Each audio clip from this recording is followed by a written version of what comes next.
We're going to start with breaking news from the US. The Supreme Court there has ruled emergency abortions can go ahead in the state of Idaho. Hospitals there will be allowed to perform emergency abortions if the mother's health is at serious risk. Now, this comes 2 years after the Supreme Court overturned Roe versus Wade.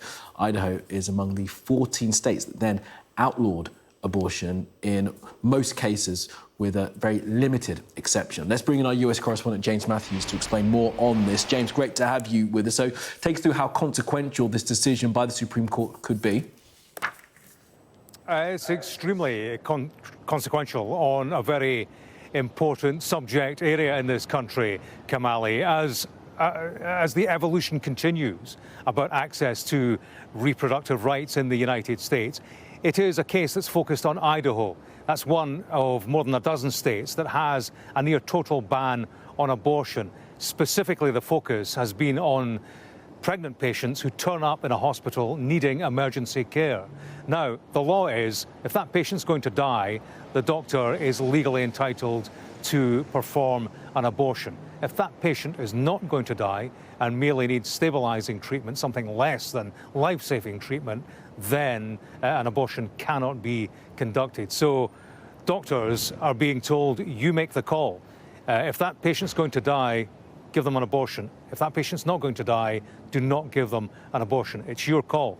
If they make the wrong call, doctors are concerned that they may feel the force of the law, which right now in Idaho could be, or Idaho would want it to be, 5 years behind bars. So that's the difficulty for doctors. Clearly, there is a difficulty with regard to the patient.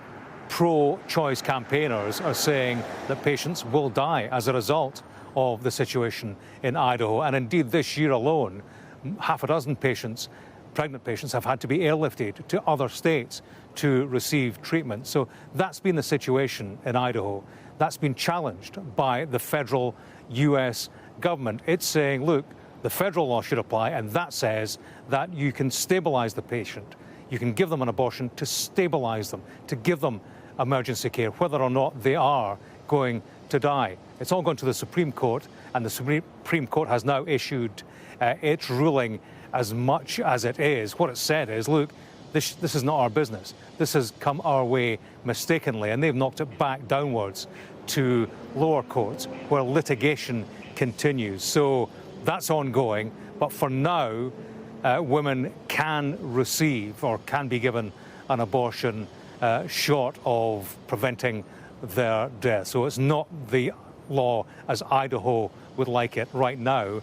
It's the law as the US federal government would want it. Joe Biden, the president, has reacted, and what he said is this: make no mistake, this is all part of Republican elected officials' extreme and dangerous agenda to ban abortion nationwide and to put women's health and lives at risk. The stakes, he says, could not be higher, and the contrast could not be clearer. He regards it as a temporary win. He's playing it in to the presidential campaign. We will hear him articulate that, no doubt, at tonight's TV debate with Donald Trump. As for the Trump campaign, a spokesman has said this: President Trump has long been consistent in supporting the rights of states to make decisions on abortion.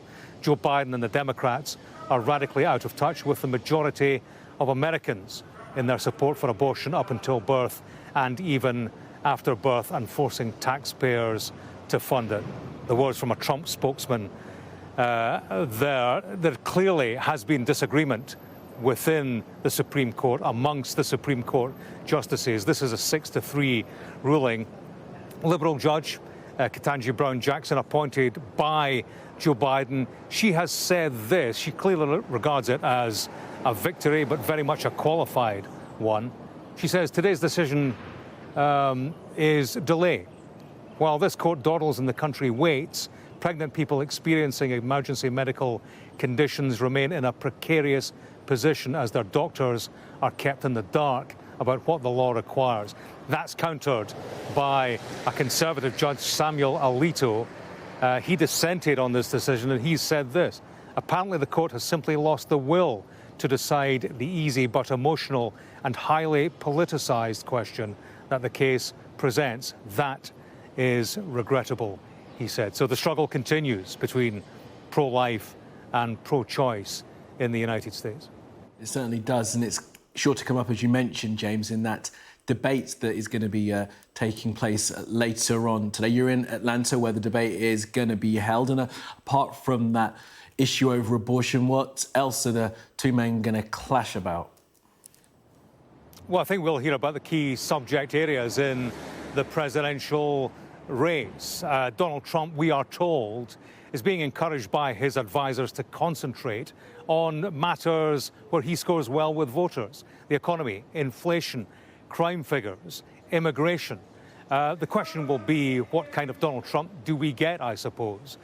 He has acknowledged that he got it wrong in 2020 when they had that first debate where he continually interrupted Joe Biden. In terms of Biden himself, abortion, that will be one of the key areas. But what he will want to do, and we get a sense of this from adverts that are running today across the United States, he will want to define himself as the stable candidate versus the chaos candidate, to remind people about the Donald Trump they had when he was in the White House and the Donald Trump that they may have again with the chaos, as he would have it, that would create. So fascinating in terms of the arguments, the subject matter, fascinating in terms of the interaction between these two men. They haven't met, been in the same room since the last time they debated in 2020. The rules are interesting tonight. No studio audience, no punchline reassurance for either candidate. That may affect Donald Trump more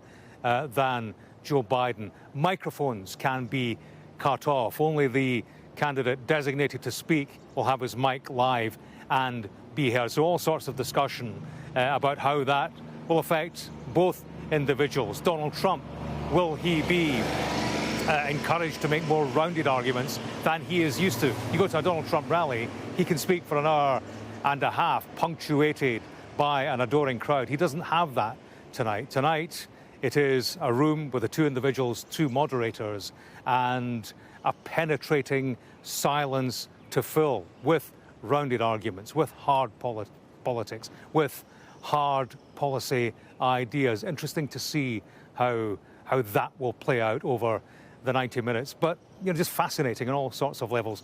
In terms of the choreography, apart from anything else, there was a coin toss to decide who would stand where on the stage. Biden won it, and he chose stage right as the viewer looks, the view being that that's where the viewer's eye is inherently drawn. He gave up the opportunity to make the closing statement. Donald Trump will have the last word. So fascinating. It starts at 9 a.m. local time. Fascinating on so many levels, apart from anything else. The first couple of minutes, the opening scene when both men take the stage.